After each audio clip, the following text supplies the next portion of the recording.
जैसे कि तुम लोग जानते कि 2 दिन बाद इमेजिन थिएटर रीसेट होने वाला है, तो कौन से कैरेक्टर्स और कौन से एलिमेंट्स इस बार इंट्रोड्यूस होंगे वो सब मैं बताने वाला हूँ आपको इस वीडियो में। उसी के साथ कुछ टिप्स देने वाला हूँ बिकॉज उसमें जो बॉसेस आने वाले हैं उसकी भी इन्फॉर्मेशन हमें मिल गई है। तो काफी बड़े लोगों ने मुझे इन्फॉर्मेशन दी है, उनके बारे में हम बात नहीं कर सकते इस वीडियो में। तो बिना किसी तरीके let's jump into it and talk about the imagine theatre next element और बॉसेस जो कि आने वाले हैं। तो सबसे पहले बात करते हैं बेसिक चीज की, उन लोगों के लिए जिन लोगों को बिल्कुल भी नहीं पता। तो ये एंड गेम पैरेलल बेस से बिल्कुल अलग है। इस गेम में ज्यादा कैरेक्टर्स की रिक्वायरमेंट होती है और आपको बफ मिलता है तब आप क्लियर कर सकते हो।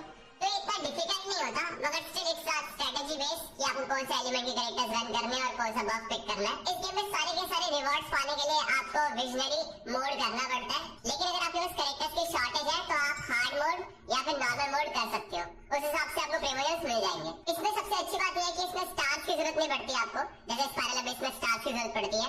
स्टार्स बस शो ऑफ करने के लिए अगर आपको चाहिए तो आप ले सकते हो, अदरवाइज बस अगर आपने क्लियर भी कर दिया पूरा राउंड तब भी आपको सारे के सारे प्रीमियम्स मिल जाते हैं। तो अगर आपके पास 8 से लेकर 10 कैरेक्टर्स है तो आप इसमें पार्टिसिपेट कर सकते हो, 12 से 14 है तो इसमें पार्टिसिपेट कर सकते हो और 16 से 20 है तो इसमें पार्टिसिपेट कर सकते हो। लेवल रिक्वायरमेंट मैक्सिमम जो है वो 70 की है, भले ही आप विजनरी वाली डिफिकल्टी करो या फिर हार्ड वाली डिफिकल्टी करो, तो ये चीज का फायदा है। और जैसे कि तुम देख सकते हो स्क्रीन पे easy mode, normal and hard पे सबके बॉसेस तुम्हें यहाँ पे विजिबल होते हैं, ठीक है। बाकी मैं बेसिक गाइड वीडियो ऑलरेडी बना चुका हूँ इमेजिन थिएटर की, तो अगर आपने नहीं देखी तो आप देख सकते हो, लिंक है डिस्क्रिप्शन में। तो हम विजनरी मोड के बारे में बात करेंगे। इसमें मैक्सिमम 4 बॉस आने वाले हैं, मगर इस बारी जो एलिमेंट है वो है पायरो हाइड्रो एनिमो। मगर अपकमिंग जो आने वाली है एलिमेंट हम उसके बारे में और अपकमिंग जो बॉस आने वाले हैं हम उसके बारे में बात करने वाले हैं। तो इस बारी जो हमें एलिमेंट देखने को मिलेगा वो है हाइड्रो, इलेक्ट्रो एंड क्रायो। इनमें से कौन से कैरेक्टर्स ओपनिंग कैरेक्टर्स होने वाले हैं? अगर आपके पास है तो अच्छी बात है, नहीं है तब भी आप इन्हें इस्तेमाल कर सकते हो। और वो कैरेक्टर्स हैं आयतो, Barbara, Raiden शोगन, ओरोरोन, Yula and Laila.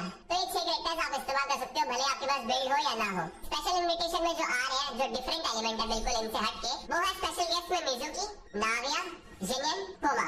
इस एलिमेंट का कोई भी कैरेक्टर इस्तेमाल नहीं कर सकते बस इनके सिवा, ठीक है। तो अब सवाल ये आता है कि उन कैरेक्टर्स को छोड़ के 6 और 4 कैरेक्टर्स को छोड़ के जो स्पेशल गेस्ट है उनके सिवा कौन से कैरेक्टर्स और अच्छे हैं जो कि परफॉर्म कर सकते हैं जो बॉसेस आने वाले हैं उनके अगेंस्ट। तो बॉसेस के बारे में बात कर लेते हैं, उसके बाद हम बात करेंगे कैरेक्टर्स के बारे में कि कौन से अच्छे रहेंगे उनके अगेंस्ट। तो जो पहला बॉस आपको नजर आएगा वो है जेक्लू।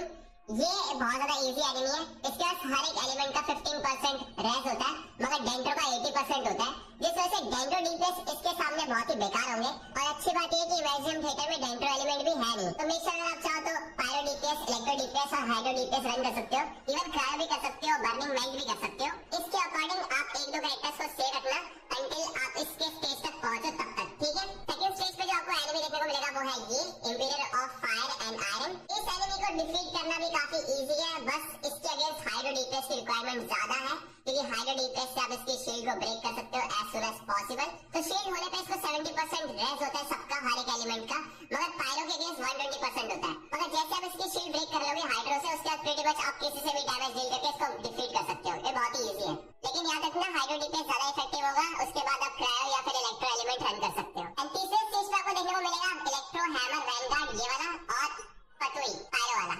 तो एग्जैक्टली इन दोनों को तो टैकल करना बहुत ही इजी है, आपको पता ही है। शील्ड ब्रेक करने के लिए हाइड्रो या फिर आप क्रायो भी इस्तेमाल कर सकते हो, इवन आप सोल से भी ब्रेक कर सकते हो। अगर आप इन दोनों को क्राउड कंट्रोल करके आपस में एक दूसरे के साथ एलिमेंट सोल्व करोगे तो भी हो जाएगा प्रीटी मच। एंड इसके अगेंस्ट क्रायो ज्यादा इफेक्टिव है, इसके अगेंस्ट हाइड्रो ज्यादा इफेक्टिव है। क्रायो भी प्रीटी मच बहुत ज्यादा इजी रहेगा, मगर थोड़ा सा इधर दिक्कत हो सकता है, मगर आप सोल्व करोगे तो आप इजीली कर सकते हो। बहुत इजी है ये दोनों, इनके बारे में ज्यादा सोचने की जरूरत नहीं है। लेकिन जो लास्ट में एनिमी आ रहा है वो बहुत दिक्कत देने वाला है, पर्सनली वो बहुत दिक्कत दे भी रहा है, क्योंकि वो भी राइट ना पैरेलल बेस में अवेलेबल है। उसका नाम है सॉलिटरी, जिसको आप जानते हो।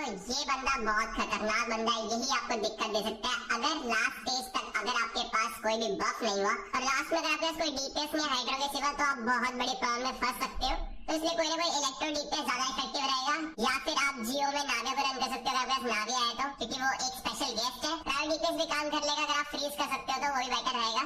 लेकिन अगर आप क्रायो डीपीएस के साथ इसको फ्रीज नहीं कर पा रहे तो फिर मैं आपको रिकमेंड करूंगा आप इलेक्ट्रो डीपीएस ही रन करना, क्योंकि हाइड्रो डीपीएस का वो किसी काम का नहीं है। या फिर स्पेशल गेस्ट में जियो डीपीएस नाविया जो है, और you can use supporting friends में से किसी का डीपीएस पिक कर लेना स्पेशली इसके लिए, ठीक है। इस बंदे को डिफीट करने का सिर्फ 2 ही तरीके, या तो आप मेल्ट करो या फिर फ्रीज करो, उसके आगे स्टन हो जाएगा और आप प्रीटी मच इसको डिफीट कर सकते हो। लेकिन एक मूव होता है इसका सर्कल वाला, जिसमें घूमता है और 3 चीजें एनिमो सर्कल कुछ प्रोवाइड करता है जिससे आपको ब्रेक करना पड़ता है स्टन करने के लिए। उसमें जियो और डेंड्रो काम नहीं करता है, बाकी एलिमेंट काम करते हैं और फिजिकल भी काम नहीं करता, तो ये काफी डिफिकल्ट हो सकता है अगर आप पहले से प्लानिंग नहीं करोगे एंड स्टेज के बॉस के लिए। तो टेक्निकली जो गेस्ट है उसमें से नाविया काफी अच्छा परफॉर्म करेगी, and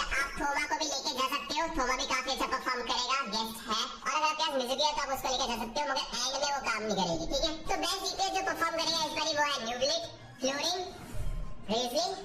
You can also use Hayato, you can use Dragon Shogun, वो तो ऑलरेडी वैसे अवेलेबल भी है। अगर आपके पास मुलानी है तो आप मुलानी का भी इस्तेमाल कर सकते हो, मगर इसका डैमेज इंप्रूव करने के लिए थोड़ी दिक्कत हो जाएगी बिकॉज आप शिलुलिन रन नहीं कर सकते।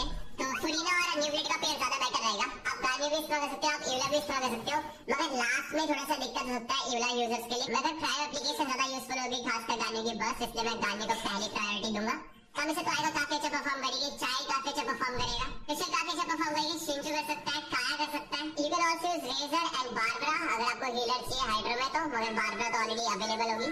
मोरा और कुकुमी काफी अच्छा हेल्प कर सकती है अगर आपके पास फुरीना नहीं है तो। लाला प्रीटी बस काफी ज्यादा यूजफुल है, कुकी काफी यूजफुल रहेगी, यानी को मीका आप इस्तेमाल कर सकते हो for the healing purpose, that's it. और सबसे ज्यादा बेटर काम करेगा, फिशल भी है तो भी अच्छी बात है, दोनों का पेयर काफी बढ़िया हो जाएगा, वरना बीडो के साथ काफी बढ़िया पेयर हो जाएगा। अगर आपके पास क्रायो में बहुत ही कम ऑप्शन है तो फिर मैं आपको रिकमेंड करूंगा लास्ट में चोंगयुम का स्किल आपको क्रायो इन्फ्यूजन देगा नॉर्मल अटैक्स में तो काफी यूजफुल है, अदरवाइज इसको बिल्ड करने की जरूरत नहीं पड़ेगी।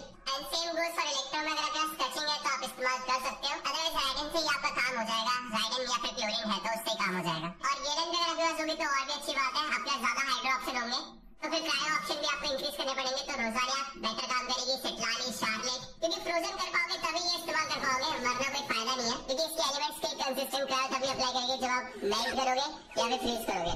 तो टेक्निकली इसका 50-50 है, तो ये कैरेक्टर है जिनके ऊपर आपको फोकस करना चाहिए, बाकी हर एक एलिमेंट तो मैंने आपको बता ही दिया है। अगर तुम्हें फ्यूचर में ऐसी अपडेट और टिप्स वाली वीडियोस चाहिए तो make sure you like and subscribe अगर तुम चैनल पर नए हो तो। मैं मिलूंगा अपनी अगली वीडियो में, तब तक के लिए bye bye, take care, love you and piece.